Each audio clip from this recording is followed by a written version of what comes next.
dar e passo à solidão.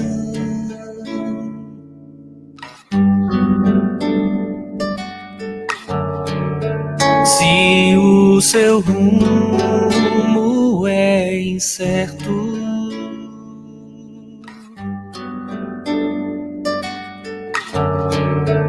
caco de vida pelo chão.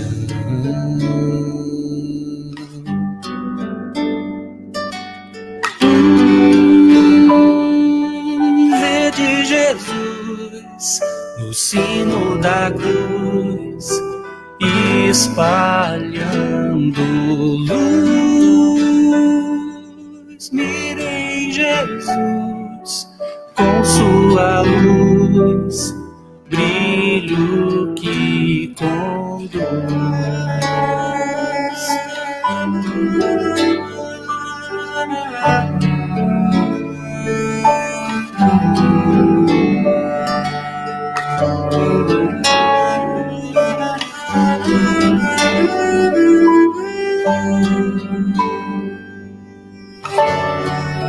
Sangue, suor, Senhor. Bom dia você que está nos ouvindo na Rádio Emissora da Barra 1030. Aqui quem fala com você é a Mariana. Você que está aí no seu carro, na sua casa, ouvindo na rádio. Você que está na internet, aqui pela página do NEP Feio de Jesus, bom dia. Hoje nós estamos iniciando mais um programa nesse sábado maravilhoso. Quero dar meus agradecimentos de antemão ao Carlinhos, que está aqui na equipe técnica, e as casas espíritas que patrocinam esse programa para que a gente possa dar continuidade à divulgação da palavra de Cristo dentro da luz da doutrina espírita, ao Grupo Bezerra de Menezes, ao Centro Espírita Cristão e à Associação Espírita Allan Kardec. Hoje, né, como nós mudamos o formato, nós temos um convidado muito especial. Quem está comigo, minha parceira hoje, né, que está comigo hoje, é a Andressa Bispo. Vai dar um bom dia, Andressa? Bom dia, Mariana, bom dia, pessoal. Com a graça de Deus, estamos aqui e espero que seja um programa muito proveitoso. E hoje nós temos um convidado também muito especial do Rio de Janeiro, é o nosso amigo Marcos de Mário, que vem falar sobre o tema Em Defesa da Vida. Quer dar um bom dia, Marcos? Bom dia, Mariana, bom dia, Andressa, bom dia a todos. Prazer estar com vocês para conversarmos desse tema à luz da doutrina espírita. Muito bom, Marcos. Para quem não conhece, o Marcos, ele é educador, né? Trabalha há muitos anos, orador espírita do Rio de Janeiro. Você é da capital, Marcos? Na verdade, eu sou paulistano, né? Eu sou de São Paulo, capital, mas radicado no Rio de Janeiro, capital. Ah, então são duas capitais. É verdade. Duas grandes capitais, né? Muito bem. E também você fala um pouquinho sobre Bem Educa. Eu queria que você falasse um pouquinho desse projeto, dessa organização não governamental sobre o trabalho, né, de educação, né, à luz na parte da espiritualidade, não é um curso espírita, né? Eu queria que você falasse um pouquinho sobre Bem. O Bem Educa é uma organização não governamental, vai fazer agora, em março, 22 anos de existência, e nós apresentamos às escolas, aos professores, secretarias de educação do Brasil todo, o projeto Escola do Sentimento. É um projeto baseado no trabalho de Pestalozzi, esse grande educador suíço, que foi mestre de Allan Kardec, e onde nós trabalhamos, então, uma escola humanizada, criativa, inovadora, e disponibilizamos cursos, treinamentos, palestras, num viés mais humanista e espiritualista, porque a ONG ela não tem ligação com o espiritismo, né? Nós temos que respeitar dentro das escolas o pensamento de todo mundo, até porque a escola aqui no Brasil é laica. Então, nós temos desenvolvido muitas coisas.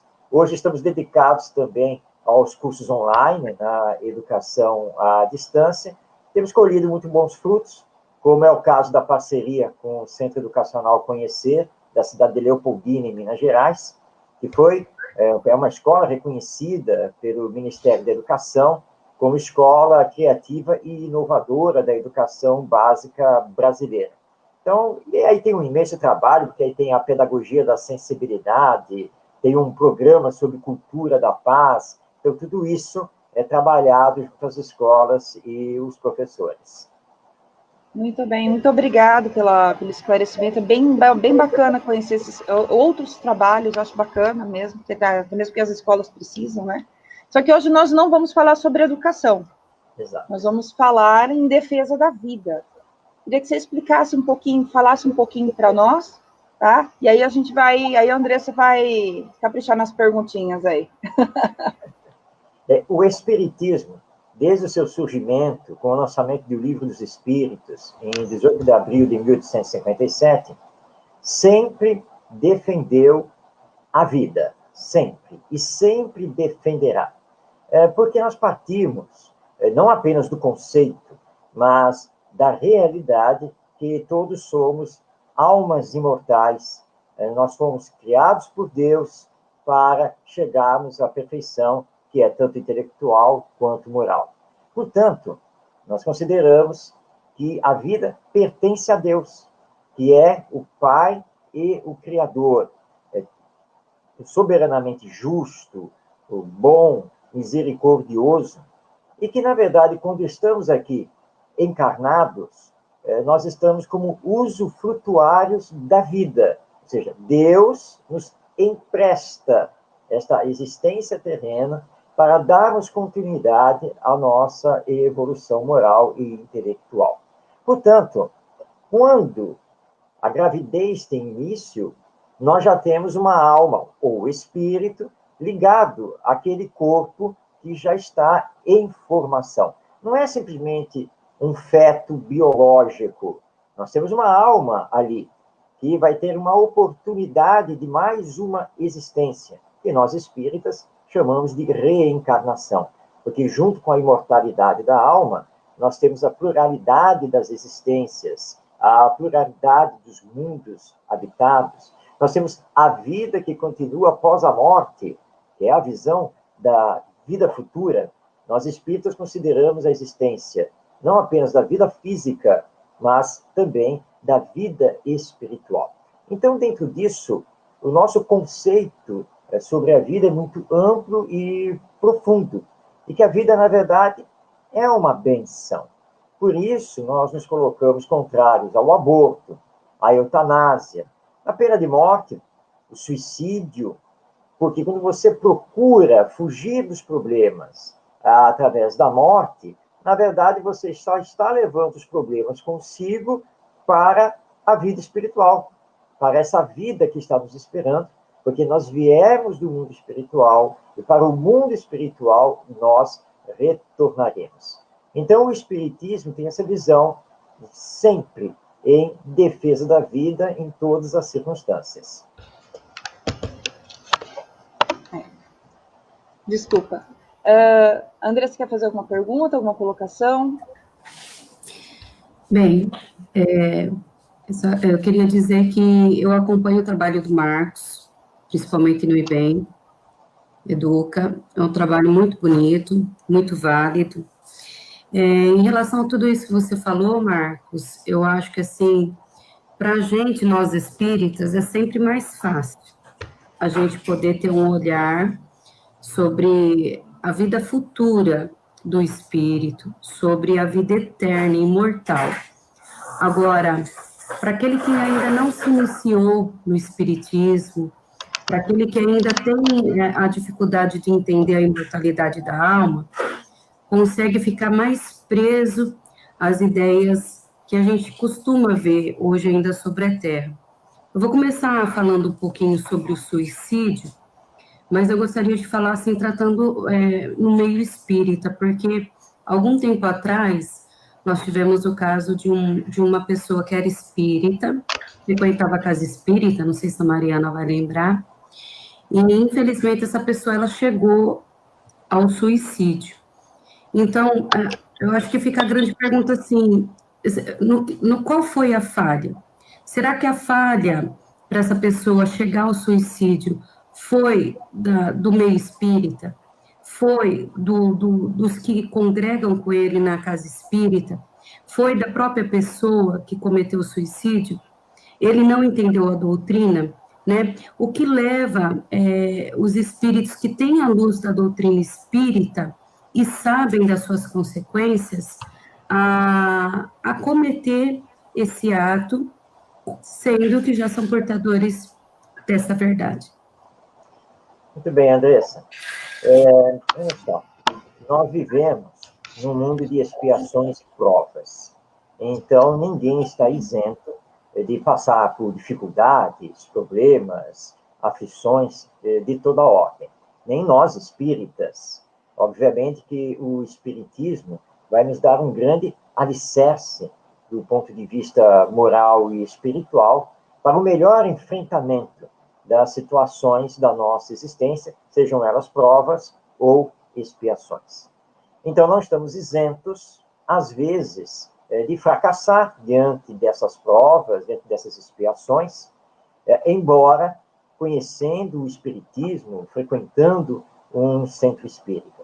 Os espíritos superiores na codificação, eles informam que a base do suicídio, normalmente, é a nossa fraqueza moral.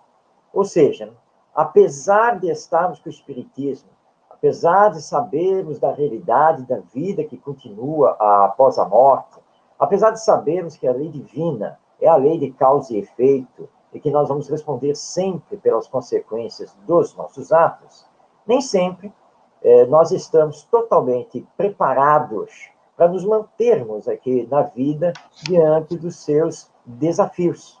Então, pode sim acontecer, né, um caso como esse que você relatou, de uma pessoa espírita acabar cometendo o suicídio, ou seja, não suportar os desafios da sua existência, que às vezes realmente são muito fortes. Deus leva tudo em consideração, sabe das nossas intenções, sabe dos problemas que enfrentamos, sabe dos limites das nossas forças morais nesse enfrentamento. Em tese, o espírita não deveria pensar em suicídio. Mas Allan Kardec nos lembra que existem vários tipos de espíritas, e ele é muito claro nisso ao classificar, por exemplo, o verdadeiro espírita. Então, quando você fala no verdadeiro espírita, isso quer dizer que existe o falso espírita, o espírita mais ou menos, e assim por diante. Então, nós não estamos aqui para julgar ninguém.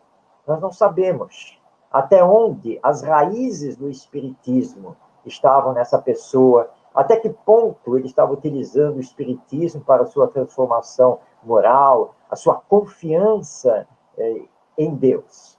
Então, nós deixamos isso para a parte espiritual, nós deixamos isso para Deus. Então, sempre lembrando, o espiritismo é, sim, para nós, uma grande ferramenta, é a nossa bengala diante dos desafios, mas não quer dizer que não estejamos sujeitos a uma queda, a um falecimento diante de alguma questão.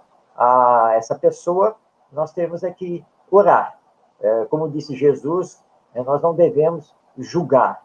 Então, nós vamos orar, todos nós estamos sujeitos a determinadas fraquezas, mas sabemos que as consequências do suicídio nunca são boas, porque, seja como for, nós sempre teremos que responder por este ato. Então, lembremos que não basta se dizer espírita, não basta frequentar o centro espírita, é necessário permitir que o espiritismo me transforme, que eu seja um verdadeiro espírita, e que diante do vendaval da existência terrena, eu me mantenha firme, confiando sempre em Deus, porque o amanhã será um novo dia para novas construções.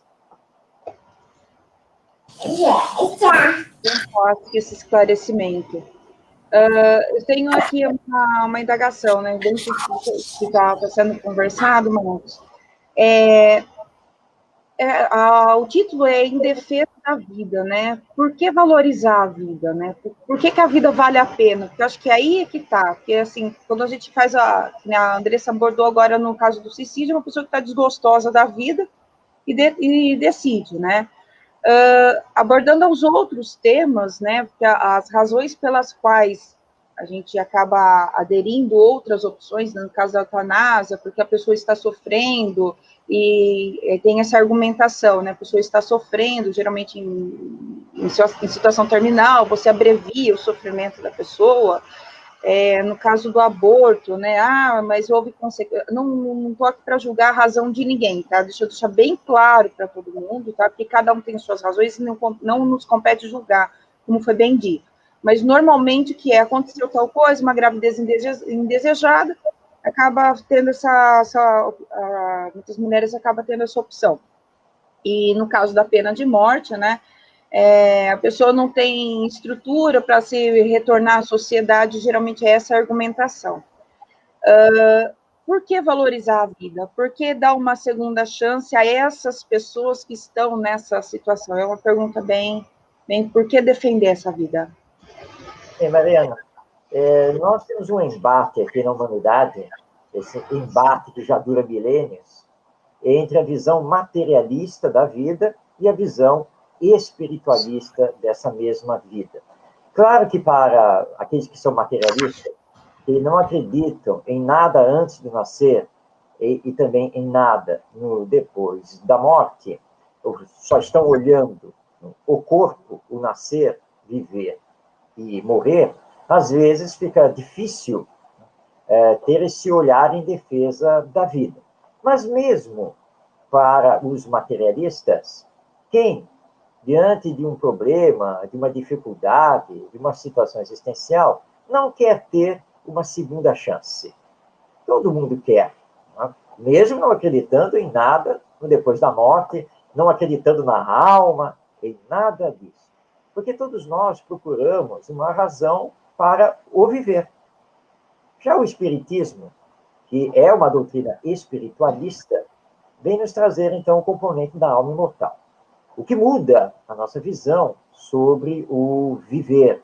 Porque aí sabemos, né, quem somos, como almas imortais, né, podemos responder o porquê estamos aqui, né, o que estamos fazendo aqui, por que estamos aqui, para onde vamos. O Espiritismo tem resposta para tudo isso e tem respostas lógicas. Mas a pessoa não acredita nisso, não acredita no Espiritismo.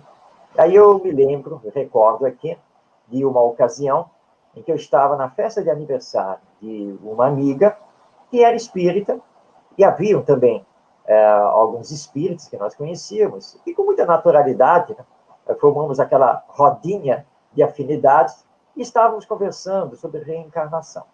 Um senhor, que depois eu descobri que era tio dela, que estava perto, teve uma hora que ele trouxe no nosso grupo, senhora, estou ouvindo vocês falarem desse negócio aí de reencarnação, e eu não acredito nisso. Para mim, a reencarnação é uma balela, é uma tremenda de uma mentira. Aí, falou mais algumas coisas, então eu me voltei a ele e disse assim, olha, vamos tomar aqui a reencarnação apenas como uma hipótese, talvez. O senhor não acha que, se a reencarnação existisse, se a reencarnação fosse uma verdade, o senhor não acha que ela daria explicações muito boas sobre a vida? Aí ele olhou assim para mim e disse, sim, não, sem dúvida. Se a reencarnação fosse uma verdade, explicaria muitas coisas. Então tá bom, foi um prazer conversar com o senhor, muito obrigado, e deixei para lá. Por quê? O materialista, você tem que fazê-lo pensar. Allan Kardec, no Livro dos Médiuns, diz que primeiro nós precisamos fazê-lo ir para a visão espiritualista. Ele não acredita na alma, não adianta discutir com ele sobre isso. Tem que fazer ele pensar. Se a reencarnação explica, por que ela não pode existir? Agora, para existir a reencarnação, eu preciso estar na alma, porque se a alma não existir, obviamente não tem reencarnação. O que é que vai reencarnar se a alma não existir? E você lança simplesmente isso e faz as pessoas pensarem para saírem desse viés do corpo. Mas a minha vida é um sofrimento só. Não, nada dá certo na minha vida. Não. Calma, tudo tem a sua razão de ser. Allan Kardec nos mostra, né? Nós temos as causas anteriores das aflições, ligadas, né, às nossas outras existências, mas tudo bem, vamos deixar isso de lado. Você não acredita nisso. Mas existem as causas atuais. Você já olhou para si mesmo? Às vezes o nosso egoísmo, o orgulho, nossa imprevidência, acarreta 1000 problemas. Como aqui no programa. Você que tem um programa, é logo cedo, de manhã. Não é melhor, então, acionar lá o despertador para que você não perca a hora? Ligar o computador com antecedência para ver se está tudo bem e se a internet está funcionando? Se você deixa tudo para cima da hora e começa a dar problemas, não adianta você criticar a internet, o computador, isso ou aquilo. Você tem que criticar a você mesmo. Porque todos os problemas que você está enfrentando neste exato momento, a culpa não é de Deus, não é dos outros, não é do computador, não é da operadora da internet. A culpa é sua, que por imprevidência acarretou todos esses problemas. Então, nós aqui respeitamos o pensamento de todos aqueles que acham que deve se desgastar aí pela vida, ou mesmo se tirar a vida, mas lembramos, será que nós nascemos por acaso? Será que nós não temos alguma missão a cumprir aqui na Terra? Será que essa aqui seria a única vida que nós temos? E mesmo tendo só esta única vida aqui, será que ela não deve se tornar útil, tanto para nós quanto para os outros? Então, nós deixamos essas indagações no ar, para que aqueles que não acreditam na alma imortal possam refletir. Perfeito. Bem, nessa linha de raciocínio aí da Mariana, professor Marcos, eu queria aqui falar um pouquinho mais sobre o aborto, já que é algo tão polêmico, como a Mariana disse, meu corpo, minhas regras, muita gente pensa assim.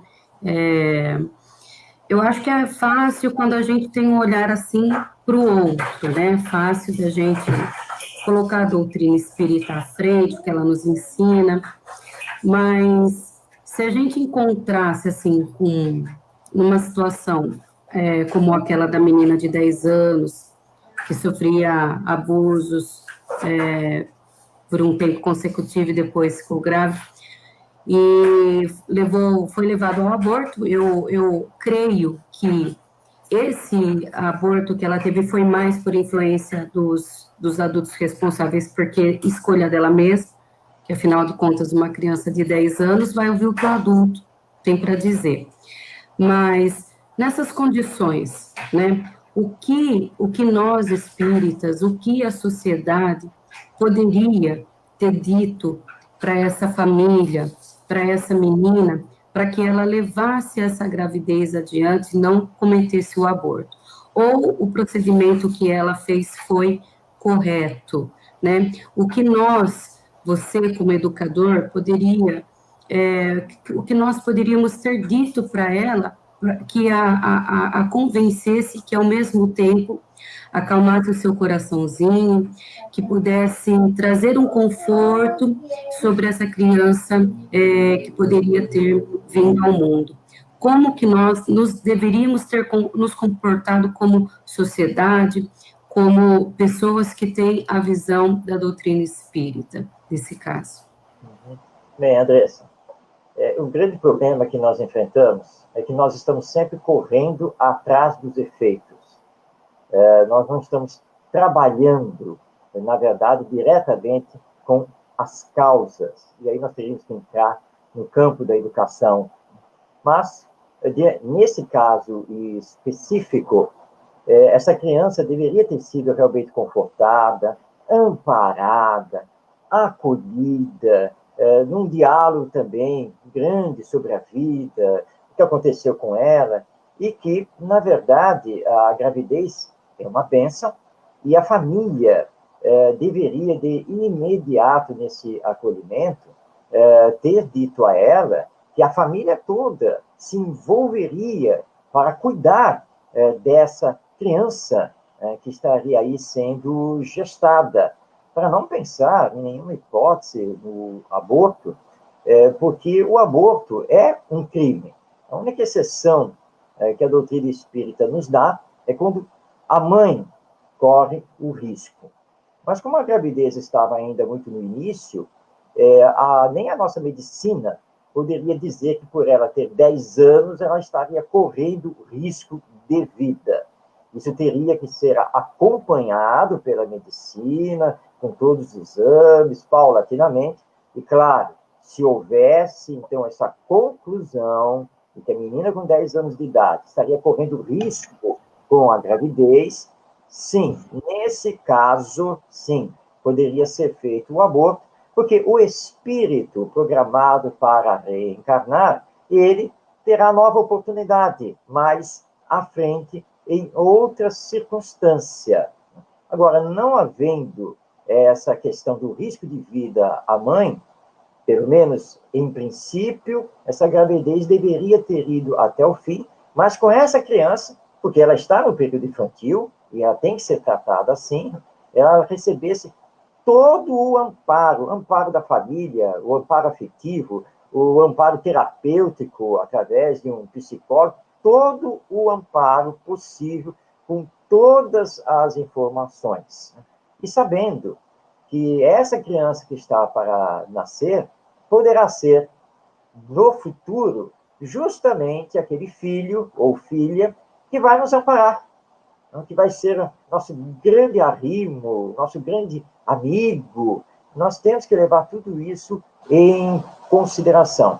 Agora, é preciso que temos um olhar sobre o que estamos fazendo na orientação da sexualidade nossa e das novas gerações. A maioria das pessoas que defendem o aborto não querem entrar nesse assunto, mas ele é vital. O que nós estamos fazendo com as nossas energias sexuais, o que estamos fazendo com a educação das novas gerações.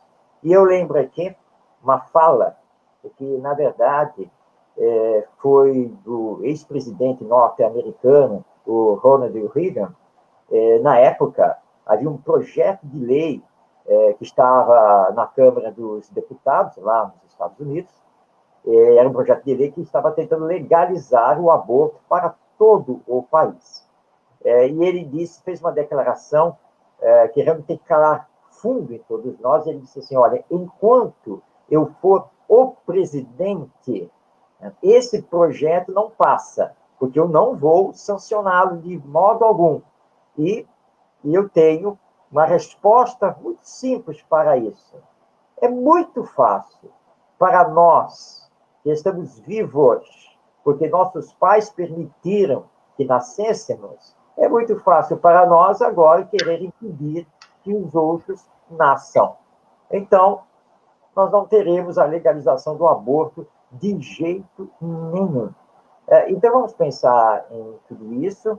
O Espiritismo leva em conta todas as circunstâncias. Então, se houver um risco de vida, de morte, para essa mãe com seus 10 anos, sim, claro que nós seríamos, então, a favor do aborto. Mas, fora dessas circunstâncias, o ideal seria, então, que deixasse a gravidez seguir na confiança em Deus e realizando todo o amparo a essa mãe que ainda está na infância. Muito bem, bem esclarecido, Marcos. Antes eu quero dar um bom dia para o pessoal que está nos acompanhando aqui, bom dia para todos que estão na rádio, e aqui pelo Facebook, Cris Costa, Vera Lúcia, Codirá, José Josu, que está aqui com a gente também, logo entra, Lene Costa, Sérgio Luiz Destro, que também sempre está nos acompanhando, aqui Sônia Santos, e o Sérgio Luiz Destro, ele deixou aqui uma pergunta aqui, que encaixa bem dentro do que está sendo dito, né? Eu vou ler a pergunta dele, né, a pergunta dele para quem está nos ouvindo. Ele fala o seguinte: as pessoas que conhecem pouco sobre o espiritismo vão dizer que o espiritismo é contra, como, por exemplo, o aborto. Afinal, o espiritismo é contra alguma coisa? Isso aí é uma questão bem chave, né? O que o espiritismo é contra, né? Muito bem colocado, Sérgio. Olha, Sérgio, bom dia a você. Olha só, o Espiritismo nada proíbe, porque nós temos o livre-arbítrio, e o livre-arbítrio é sagrado. Então, isso nós podemos logo dizer, o Espiritismo nada proíbe. Mas o Espiritismo esclarece, orienta, com bases muito seguras, porque o Espiritismo é uma ciência de observação, é uma filosofia espiritualista a partir justamente da observação dos fatos. Mas o Espiritismo se posiciona sempre a favor da vida. Ora, se posiciona a favor da vida, será sempre contrário a tudo que é, né, não a favor da vida. Por isso, as nossas campanhas em defesa da vida. E, nesse caso, somos contra o aborto? Sim. Somos contra a eutanásia? Com certeza. Somos contra a pena de morte? Não tenha dúvida. Somos contra o suicídio? Mas, é claro, nós somos a favor da ecologia, da manutenção do meio ambiente, mas, é claro, porque isso faz parte da vida e das nossas necessidades. Então, agora, não pegue isso, Sérgio, como dogmas. Não existem dogmas dentro do Espiritismo, mas é a nossa compreensão sobre a vida que nos leva, então, a sermos contrários a essas coisas. Tá? Agora, não adianta você procurar na codificação espírita onde é que está escrito isso, né? A regra número 1, não pode isso, regra número 2 é contra aquilo, porque isso não existe. O Espiritismo, essencialmente, é uma doutrina esclarecedora, é uma doutrina que nos conscientiza sobre o valor da vida e, claro, nos faz nos posicionar contra aquilo que vai contra a vida, porque a nossa visão, ela extrapola, ela transcende pura e simplesmente a questão do nascer, viver e morrer. Mas sempre, aliás, a Mariana já falou isso, nós sempre respeitamos o livre-arbítrio, o pensar das pessoas, mas trabalhamos pelo esclarecimento maior à luz da imortalidade da alma. Muito bem. Andressa. Bem, agora eu queria entrar um pouquinho na questão da eutanásia, porque a eutanásia ela não é tão discutida, né? Não é tão refletida, mas é muito comum em alguns países que a praticam, você condenar um cidadão, condenar alguém, ou até mesmo pessoas que estão em estado terminal, que a palavra eutanásia, pouca gente sabe, ela quer dizer uma morte feliz, né? Morte feliz. Então, é uma ilusão de que você vai exterminar o seu sofrimento, pelo qual você está passando, e vai encontrar uma felicidade do outro lado, vamos dizer assim. Bem, sobre a eutanásia, eu estive aqui pensando, né? Quando a pessoa pode escolher se ela quer passar por esse processo ou não, ela vai ser detentora dessa responsabilidade sobre ela mesma, né? Tem até um filme muito bonito, mas com um final muito, para mim, muito sem significado, mas que me fez refletir sobre esse assunto, em que o moço ele sofre um acidente, fica tetraplégico em cima de uma cama, e aí ele perde o amor total na vida, perde esse amor, a família tenta colocá-lo de volta na sociedade, reanimado, ele conhece uma moça, se apaixona, mas mesmo ele estando apaixonado, mesmo ele tendo encontrado, vamos dizer assim, de uma forma parcial, o motivo para continuar a viver, ele relata, ele confessa para a moça que ele tinha dado um tempo aos pais para que ele ficasse nessa condição e que depois ele não queria mais viver, ele ia praticar a eutanásia. E os pais de início foram contrários, mas depois eles acabaram por aceitando essa situação. Então, eles não só concordaram, mesmo que contrariamente, mas concordaram como participaram, estavam presentes no momento dessa morte feliz, vamos dizer assim. Assim também como a namorada.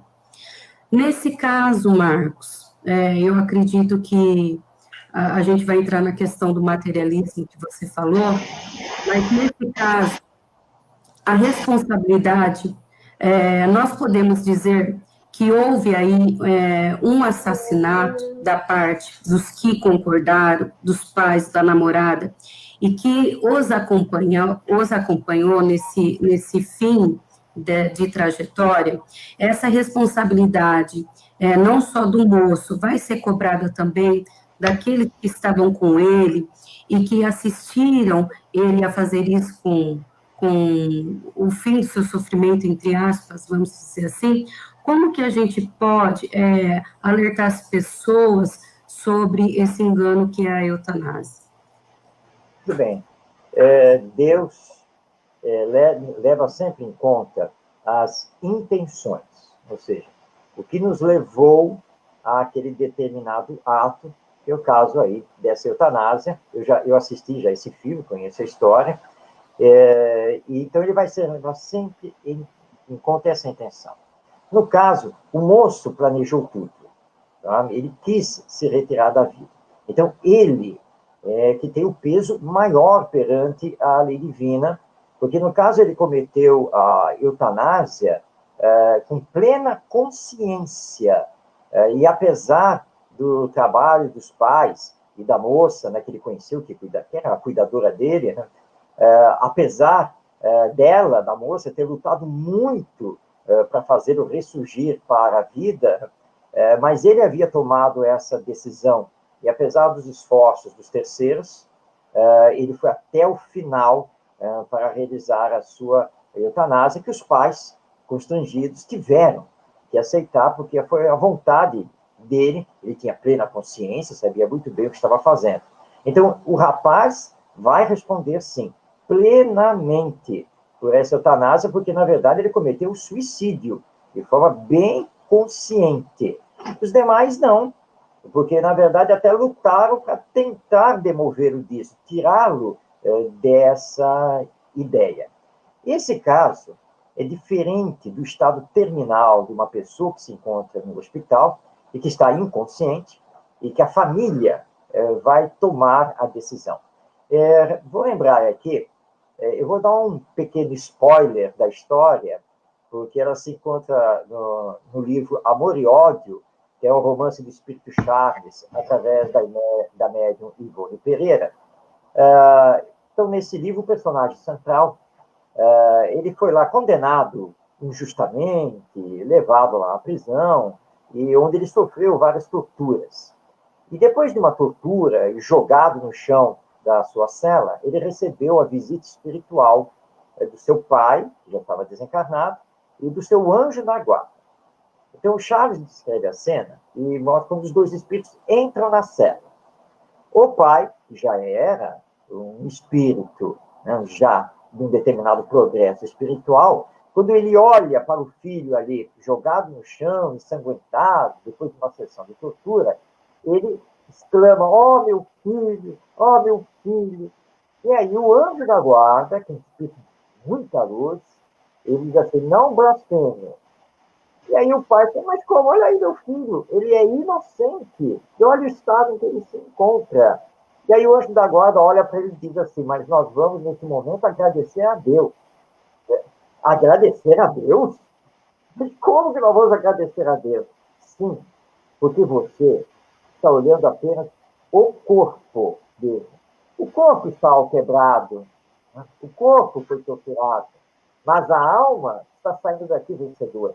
Porque antes de reencarnar, ele prometeu que nessa encarnação ele não se revoltaria contra os homens, que nessa encarnação ele ficaria firme com Deus. Você está olhando para um vencedor, porque ele sabe que é inocente, ele sabe que tudo pelo qual ele está passando, ele não precisaria passar. Mas ele, mesmo diante dos seus algozes torturadores, ele não se revoltou. E resignado vem orando a Deus por todos. Então, neste momento, nós vamos elevar o pensamento a Deus e vamos agradecê-lo, porque vai sair daqui uma alma vencedora, redimida.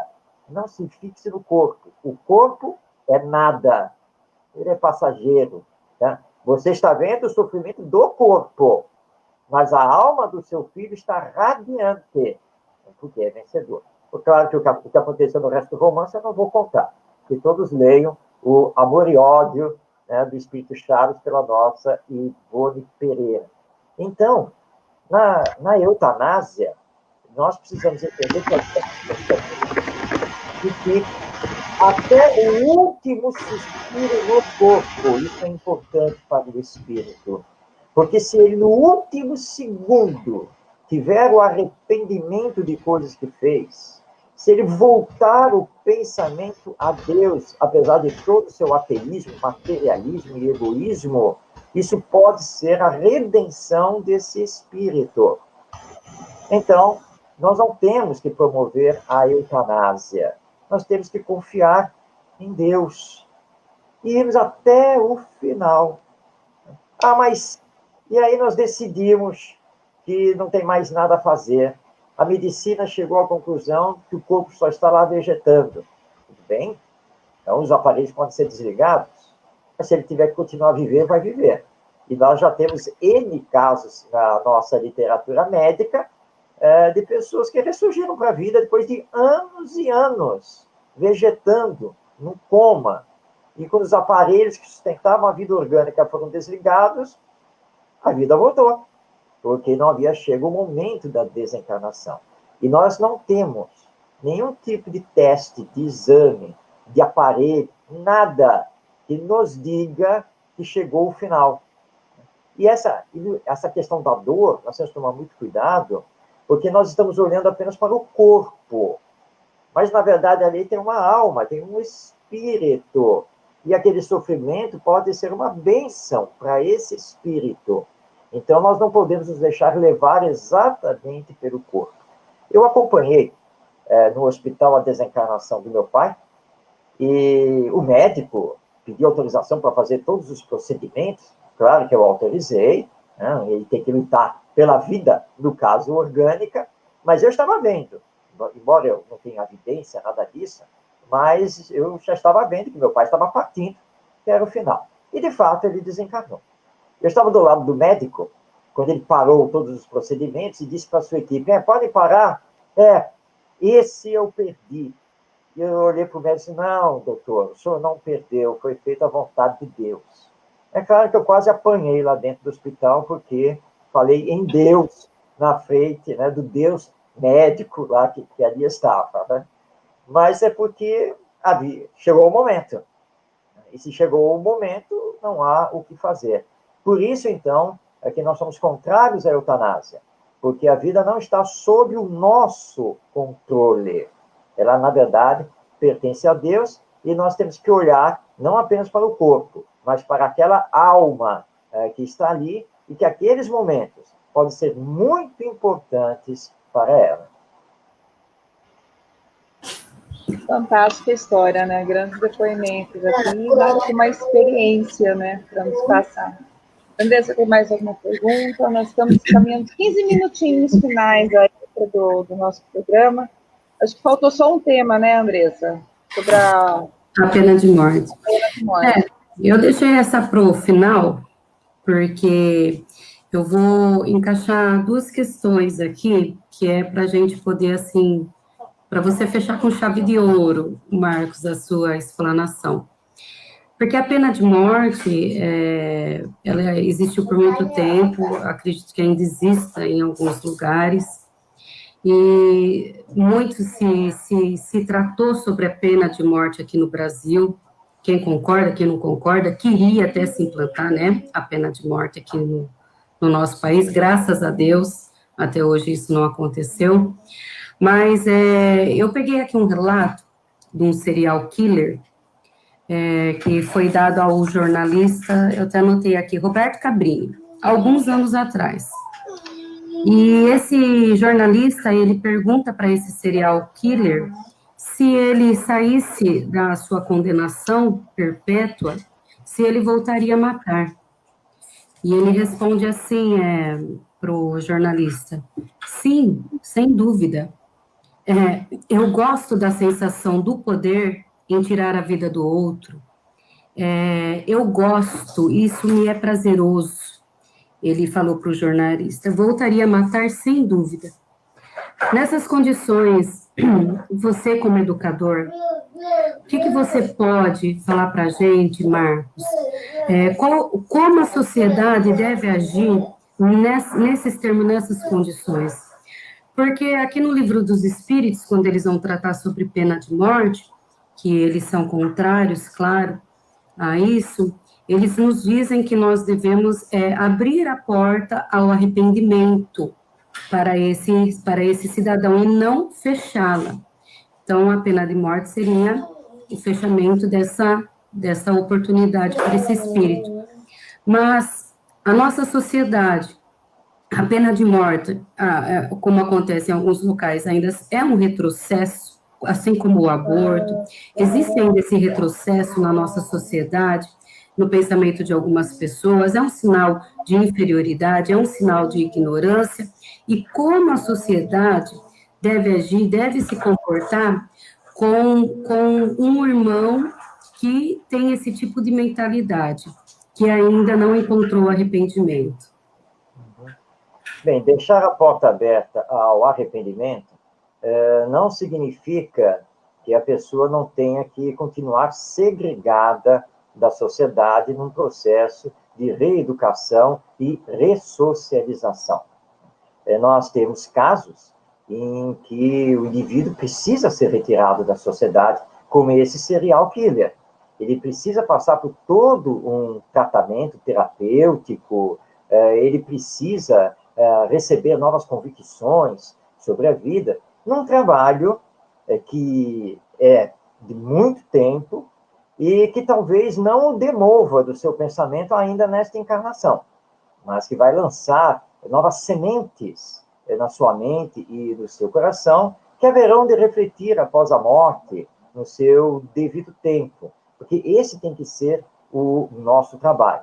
Então, sem dúvida, ele não pode ser retirado da prisão, porque se ele voltar para a sociedade, ele vai cometer os mesmos crimes, porque ele não está preparado para adentrar a uma nova vida.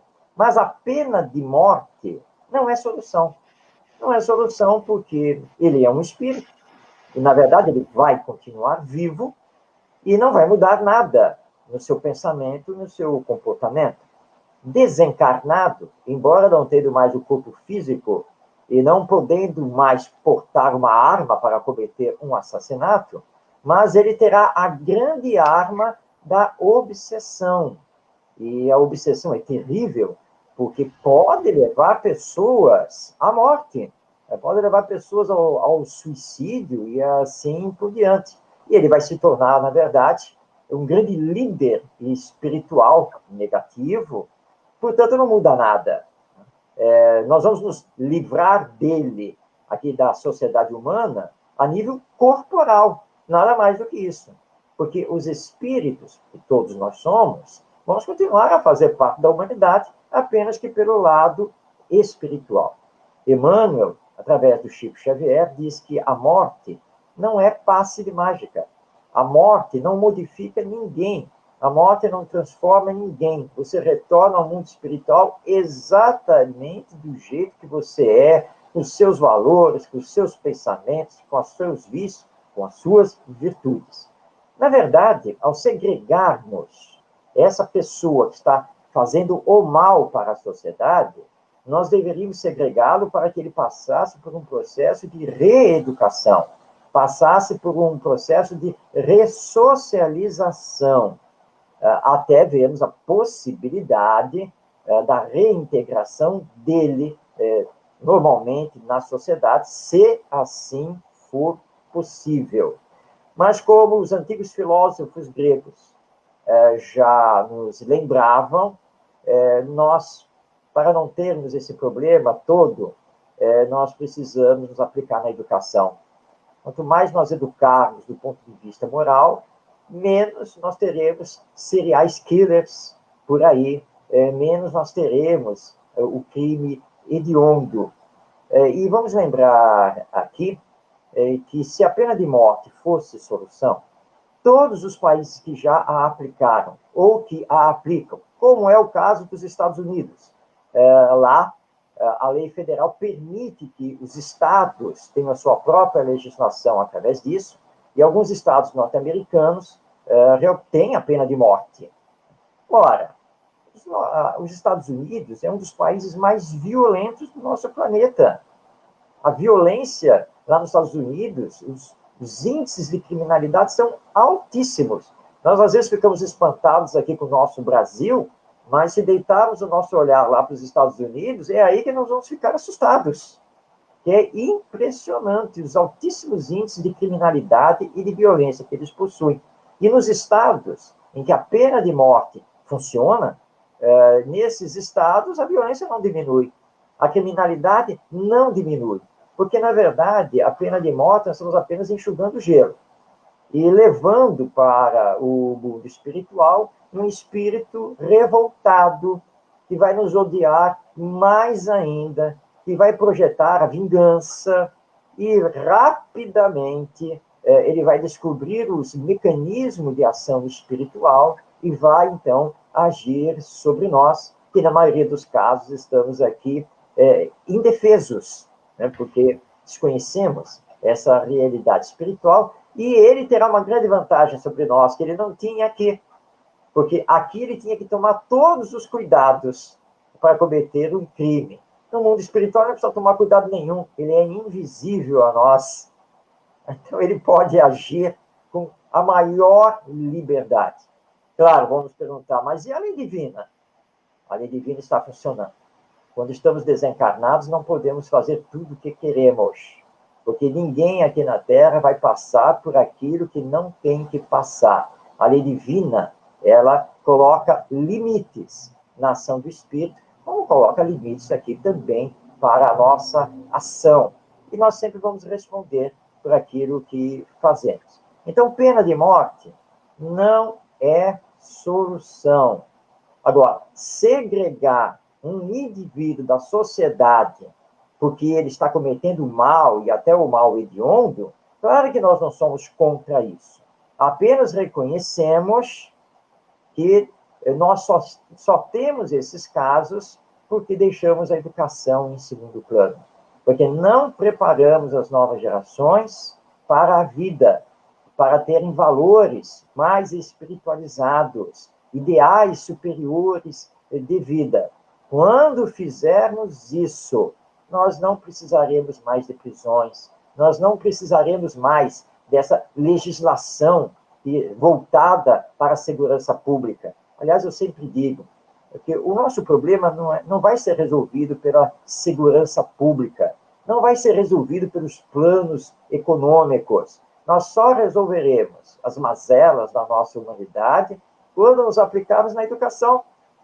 Pitágoras já dizia, né? Educar a criança e você não precisa punir os adultos. É muito simples isso.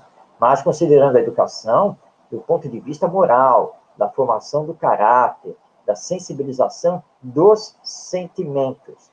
Porque hoje nós estamos muito intelectualizados e não pensamos duas vezes para apertar o botão e jogar a bomba em cima dos outros. Porque está faltando sentimento. Então, é essa educação que o Espiritismo propõe, né, e que nós trabalhamos muito na nossa sociedade para que ela seja implementada. Então, em todos os sentidos que nós olharmos, a pena de morte não é a solução.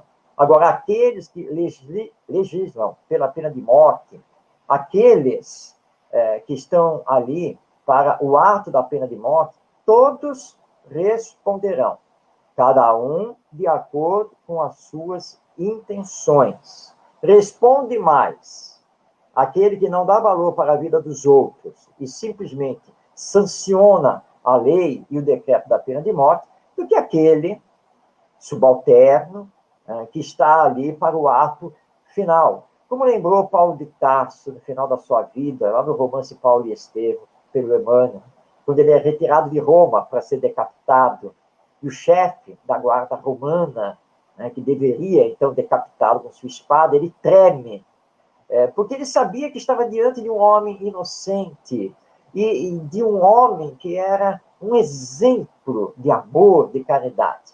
Então ele treme. O que Paulo diz para ele? Olha para ele e diz assim: olha, eu obedeço a Deus e tenho minha consciência tranquila por tudo que fiz e para onde eu vou. Você obedece a César. Então, eu faço o meu retorno tranquilo para Deus. Mas se você não cumprir as ordens, você não poderá retornar a César. Ou, se retornar, é você que será levado à morte por não ter cumprido as ordens. Então, fique tranquilo. Cumpra as suas ordens. É claro que esse chefe da guarda romana, que decapitou Paulo, ele não tem nenhuma culpa perante a lei divina. Ele estava sob as ordens humanas. Ou ele fazia, ou ele morria. Ele não tinha outra opção. E deixou muito claro naquele ato que ele só faria aquilo porque estava constrangido a isso. E recebeu naquele ato o perdão de Paulo. Então, Deus sabe o peso da intenção de cada um das circunstâncias, mas a pena de morte não resolve, porque, na verdade, a vida continua depois da morte. Muito bem. Nossa, que esclarecimento maravilhoso, não? Eu acho que ficou bem claro, né, para o pessoal aí que quer aplicar a pena de morte aqui no Brasil. Né? Você quer completar alguma coisa? Eu vi aqui o comentário da Cris Costa, né? Ela falou o seguinte, que está dentro da linha do raciocínio perfeito aqui, ó. Na pena de morte, libertamos o espírito inconsequente, não arrependido da forma física. Ele não deixa de existir. E é de fato, Ezequiel já falava que a responsabilidade é pessoal. Então, assim, o Marcos deixa bem claro.